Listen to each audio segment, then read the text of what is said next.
Serial तुमसे तुम तक के आने वाले अपकमिंग ट्रैक में जहां एक तरफ शादी की रस्में शुरू हो चुकी हैं, आर्यवर्धन और अनु की, वहीं मेहंदी की पहली रस्म भी शुरू होने वाली है। यहाँ पर गायत्री जी ने पुष्पा जी को फोन करके कह दिया है कि हम सभी लोग आपके यहाँ मेहंदी करने आ रहे हैं। सभी मिलकर एक साथ मेहंदी की रस्म निभाएंगे। अब जैसे ही मीरा को यह बात पता चलती है कि मेहंदी की रस्म एक साथ होने वाली है, वह तुरंत जाकर यह बात जलंधर को बताती है। जलंधर को जैसे ही पता चलता है कि मेहंदी की रस्म तक शुरू हो चुकी है, वह मीरा से कहता है कि हमें बहुत जल्दी कुछ करना होगा। अगर इनकी मेहंदी हो गई तो उसके बाद सारे फंक्शन बहुत तेजी से हो जाएंगे और हमें कुछ भी करने का मौका नहीं मिलेगा।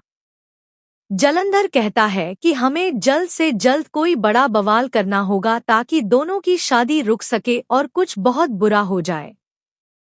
इसके बाद जलंधर मीरा को एक बड़ा प्लान देता है।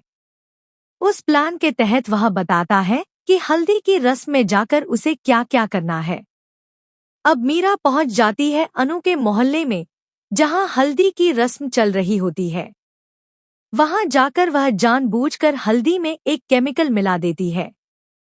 जिस हल्दी में वह केमिकल मिलाती है, वही हल्दी अनु को लगाई जाती है।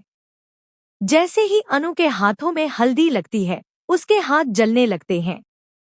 अनु तुरंत अपने हाथ धो लेती है और उसके हाथों में मेहंदी भी नहीं रचती। यह देखकर वहां मौजूद सभी लोग इसे बहुत बड़ा अपशगुन मानने लगते हैं। सभी लोग अनु को ताने मारने लगते हैं कि आर्यवर्धन के नाम की मेहंदी ही उसके हाथों में नहीं रची। लेकिन तभी आर्यवर्धन खुद अपने हाथों से मेहंदी का कोन लेकर आता है और अनु के हाथों पर मेहंदी लगाता है। वह कहता है कि मेरे प्यार की मेहंदी मैं खुद अपने हाथों से अनु के हाथों पर रचाऊंगा।